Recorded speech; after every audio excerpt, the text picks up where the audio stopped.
जी अस्सलाम वालेकुम। आजकल पता है क्या ट्रेंड चला है? व्हाट्सएप आपका हैक हो जाता है, आपका फेसबुक हैक, वो तो शुरू से हैक हो जाते हैं फेसबुक लोगों के।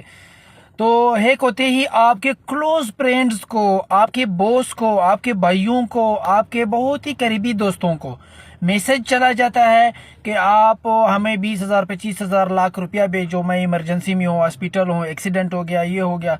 तो जाहिर सी बात है, आप उसके दोस्त है तो आप अपनी दोस्ती निभाते हो। आप पूछे बगैर आप उसको ऑनलाइन कर देते हो, आपको अकाउंट भी आ जाता है, यहाँ तक कि वो आपको कॉल पे बात भी नहीं करेगा। तो होशियार रहे।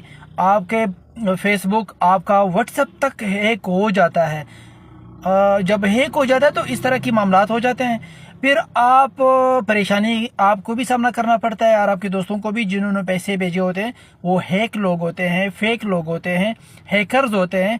आप जब भी आपकी दोस्त का आपको मैसेज आए, कॉल आए, आपने पहले कंफर्म करना है कि वाकई मेरा दोस्त मुझे अपने नंबर से मुझसे ये हेल्प मांग रहा है या कहीं पे बुला रहा है। आप पहले होशियार बने, कॉल पे ज़रूर कंफर्म करें। Thank you.